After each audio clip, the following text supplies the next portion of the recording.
My name's Rich, welcome back to Me, My Bike and I, and we are back with a Honda VF750F. Today, hopefully, we're going to get it fired up and started, and it wouldn't be any fun if it was straightforward, would it?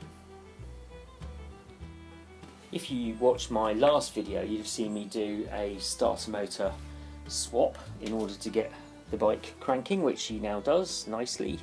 That wasn't without its difficulty. I did have to drop the oil and remove the old oil filter in order to get better access, but as you can see I've now refitted it temporarily, but the oil unfortunately was milky, which means that it has got water in it. Now that could be a blown head gasket, something quite serious, needing the top end stripping apart and fitting new head gaskets. It could just be something simple like condensation in the crankcases, because the bike's been sat for like a gazillion years.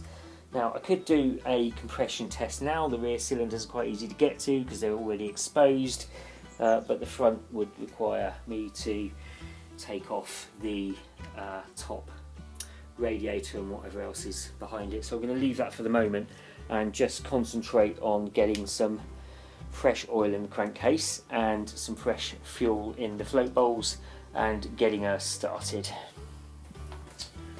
Right, I've got about 2 litres of this old Advanced Shell oil. I'm just sticking any old 10W40 in there, to be honest. Let's see if we can get that in there. I'm just going to stick the lot in.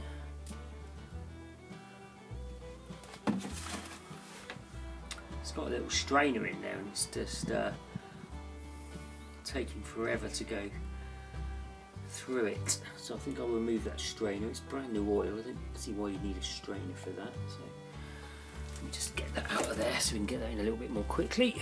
Right, this time we are gonna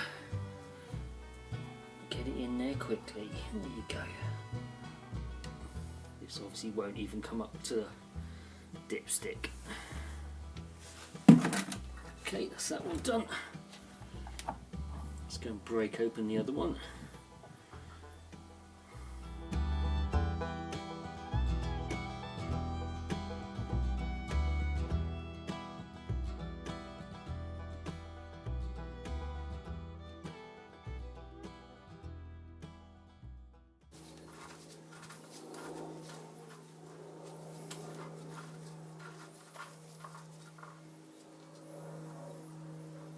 Yeah, it's pretty much there.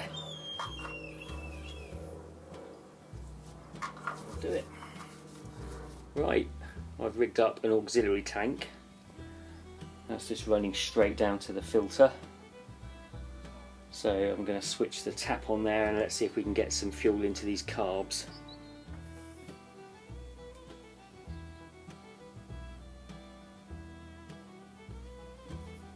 I'm going to give that a while because there's going to be lots of air locks in that entire line.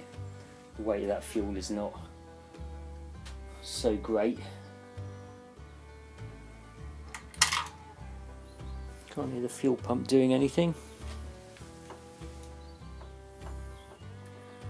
Where is the fuel pump on this thing?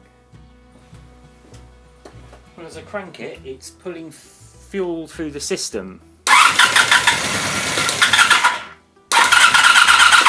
She wanted to fire then.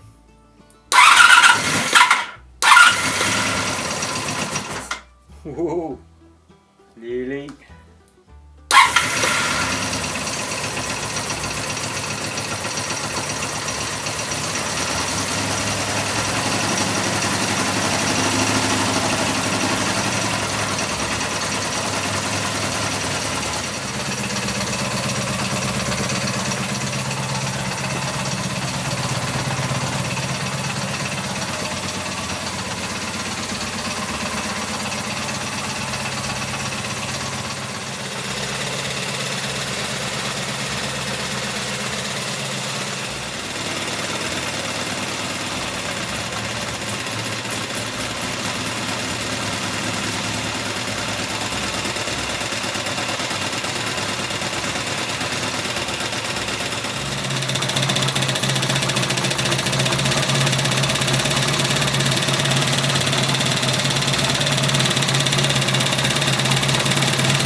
Yeah, I think we've got a bit of a fuel leak there.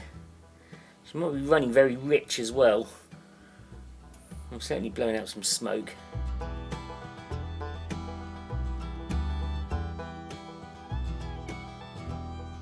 Oh my god, look at the paint that's just bubbled up on that front cylinder.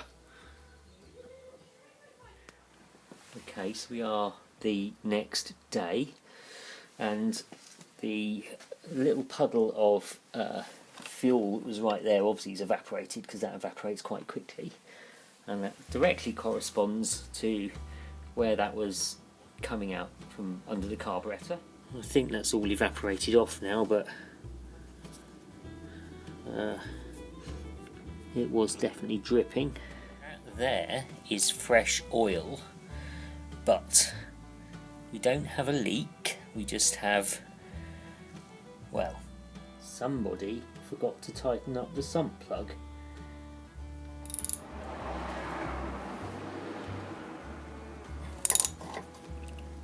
Yeah, it wasn't really span tight.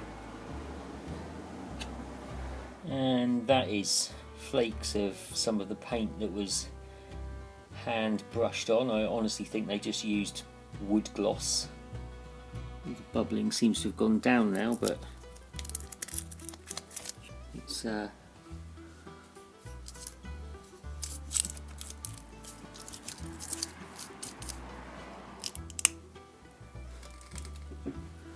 you can see how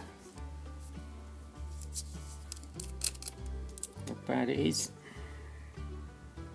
So after running for a short while, it did decide to just sort of stop, and then I couldn't get it restarted. 250 millilitres of fuel or so has run all the way down in through the system, fuel pump, carburettor float bowls, presumably some of it into the cylinders, being the reason I suspect it probably bogged down and then refused to restart, which would explain all the white smoke billowing out of the exhausts. That's nothing that a carburettor rebuild won't sort out. The major problem was it was incredibly rattly coming from this end, and can't really determine what the cause of the rattle was. It sounded a little bit top end, it could be cams, might just be incredibly maladjusted valves. And if we do have water ingress into the oil, as evidenced by the milky nature of it when I took it out, then I will need to strip a little bit back on the front end in order to get access to the front and rear block to do a compression test and a leak down test. And while I've got all that apart, I can obviously check the valves. So really that's all the jobs I need to do before we start thinking about looking at other stuff like leaky forks, stuck brake calipers, the bent indicator bracket that's found in the inner fork tube. But at least now with a fully charged battery, all the lights are working exactly as they should, although the horn is still very lackluster. And I've said more than enough about the bodywork.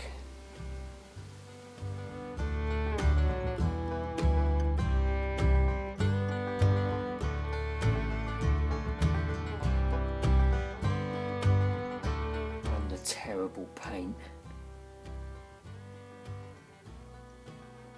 But that sums her up. And she needs a lot of work and a lot of TLC. And she'll get it from me, and we'll revive this modern classic, and we'll get her back on the road. Cut loose from her IV line and firing on all 4 cylinders. Suck, squeeze, bang, blow. No knocks, noises, smoke, or rattles.